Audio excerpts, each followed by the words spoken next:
Excel Techno School, Guruvayanakere, Venur. Admission open now.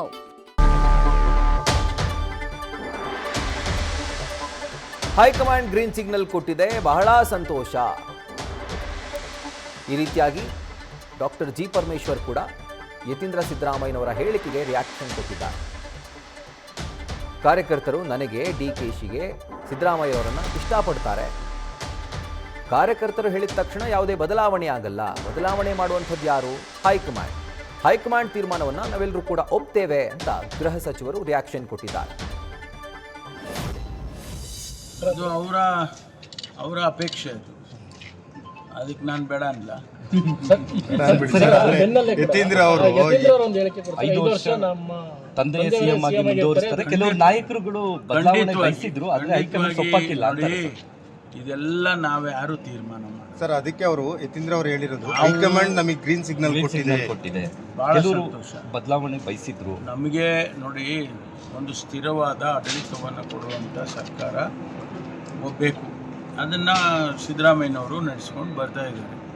ಹಾಗಾಗಿ ಹೈಕಮಾಂಡ್ನವರು ಏನು ತೀರ್ಮಾನ ಮಾಡ್ತಾರೆ ಅದನ್ನು ನಾವೆಲ್ಲರೂ ಕೂಡ ಒಪ್ಕೊಳ್ತೀವಿ.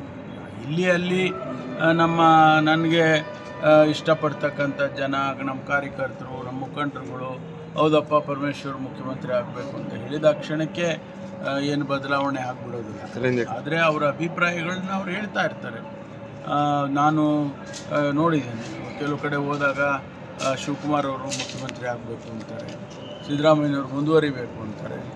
ಇದೆಲ್ಲ ನಮ್ಮ ಕಾರ್ಯಕರ್ತರ ಅಭಿಪ್ರಾಯಗಳು. ಆದರೆ ಹೈಕಮಾಂಡ್ ಅಂತ ಒಂದು ಇದೆಯಲ್ಲ, ಇರಲಿ ಅಲ್ಲ, ಯಾಕೆ ಇರಬಾರ್ದ?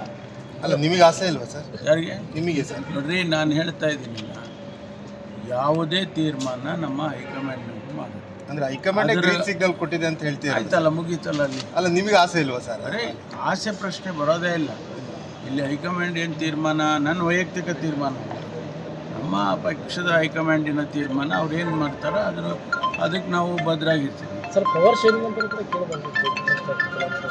ಕಾಂಗ್ರೆಸ್ ಶಾಸಕರುಗಳು ಪವರ್ ಶೇರಿಂಗ್ ಬಗ್ಗೆ ಕೂಡ ಮಾತನಾಡಿದ್ರು. ಭಾಳ ಮಾತುಗಳಾಡಿದ್ದಾರೆ, ಭಾಳ ಮಾತುಗಳು ಆಡ್ತಾನೂ ಇದ್ದಾರೆ. ಅದನ್ನೆಲ್ಲ ನಾವು ಈಗ ಗಮನಿಸ್ತಾ ಇದ್ವಿ. ಆದರೆ ಅಂತಿಮ ತೀರ್ಮಾನ ಯಾರ್ದು? ನಂದಲ್ಲ, ಅಥವಾ ಶಿವಕುಮಾರ್ ಅವ್ರದ್ದಲ್ಲ, ಸಿದ್ದರಾಮಯ್ಯವ್ರದ್ದಲ್ಲ. ಅಂತಿಮ ತೀರ್ಮಾನ ನಮ್ಮ ಹೈಕಮಾಂಡ್. ಸರ್, ಈ ಎಲ್ಲ ಹೇಳಿಕೆಗಳು ನಿಮ್ಮ ಉತ್ತಮ ಆಡಳಿತಕ್ಕೆಲ್ಲ ಒಂದು ಕಡೆ ಕಪ್ಪು ಚುಕ್ಕೆ ಆಗಲ್ವಾ ಸರ್? ಅಲ್ಲ, ಆಡಳಿತದಲ್ಲಿ ಯಾವುದನ್ನು ಸಡಿಲ ಮಾಡಿಲ್ಲ, ಯಾವ ಯೋಜನೆಗಳನ್ನು ನಿಲ್ಲಿಸಿಲ್ಲ, ಯಾವ ಕಾರ್ಯಕ್ರಮಗಳನ್ನು ನಾವೇನು ಭರವಸೆ ಕೊಟ್ಟಿದ್ದೋ ನಮ್ಮ ಮ್ಯಾನಿಫೆಸ್ಟೋನಲ್ಲಿ ಅದನ್ನು ಯಾವುದನ್ನು ನಿಲ್ಲಿಸಿಲ್ಲ. ನಿಜ, ಒಂದಿಷ್ಟು ಕಾರ್ಯಕರ್ತರು ಅವರ ಅಭಿಪ್ರಾಯಗಳನ್ನ ಹೇಳಿರ್ಬೋದು. ಆದರೆ ಆಡಳಿತದಲ್ಲಿ ನಾವು ಯಾವತ್ತೂ ಕೂಡ ಕಾಂಪ್ರಮೈಸ್ ಆಗಿಲ್ವಲ್ಲ. ಆಡಳಿತದಲ್ಲಿ ಪರಿಣಾಮ ಬೀರುತ್ತಾ ಬೀರಲ್ವ ಸರ್? ಇವೆಲ್ಲ ನೋಡ್ರಿ, ಯಾರೋ 4 ಜನ ಇಲ್ಲಿ ಅಲ್ಲಿ ಮಾತಾಡಿದ ಕ್ಷಣಕ್ಕೆ ಆಡಳಿತದ ಮೇಲೆ ಪರಿಣಾಮ ಹೆಂಗೆ ಬೀರ್ತದೆ? ಆಡಳಿತದಲ್ಲಿ ಏನಾರು ತೊಂದರೆ ಆಗಿದೆಯಾ? ಲಾ ಆ್ಯಂಡ್ ಆರ್ಡರ್ನಲ್ಲಿ ಏನಾರು ತೊಂದರೆ ಆಗಿದೆಯಾ? ಇಡೀ ದೇಶದಲ್ಲಿ ಕರ್ನಾಟಕ ನಂಬರ್ 1 ಇನ್ ಪ್ರೊವೈಡಿಂಗ್ ಜಸ್ಟಿಸ್ ಅಂತೇಳಿ ನ್ಯಾಷನಲ್ ಜಸ್ಟಿಸ್ ರಿಪೋರ್ಟೇ ಕೊಟ್ಟಿದ್ದಾರೆ. ನಾವು ನಂಬರ್ 1 ಸ್ಥಾನದಲ್ಲಿದ್ದೇವೆ. ಬೆಂಗಳೂರು ಸಿಟಿಯನ್ನು ಸೇಫೆಸ್ಟ್ ಸಿಟಿ ಮಹಿಳೆಯರಿಗೆ ಅಂತೇಳಿ ಅನಲೈಸ್ ಮಾಡಿದ್ದಾರೆ. 125 ಸಿಟಿಯನ್ನು ಅನಲೈಸ್ ಮಾಡಿ ಬೆಂಗಳೂರನ್ನು ಸೇಫ್ ಸಿಟಿ ಫಾರ್ ವಿಮೆನ್ ಅಂತ ಹೇಳಿ ಕೊಟ್ಟಿದ್ದಾರೆ. ಇದೆಲ್ಲ ಏನು ಹೇಳುತ್ತೆ? ನೀವೇ ಯೋಚನೆ ಮಾಡಿ. ಅದರಿಂದ ಆಡಳಿತದಲ್ಲಿ ಏನು ತೊಂದರೆ ಆಗಿಲ್ಲ. ನ್ಯೂಸ್ ಫಸ್ಟ್, ನಿರ್ಭೀತಿಯಿಂದ ನಿಮ್ಮ ಪರವಾಗಿ.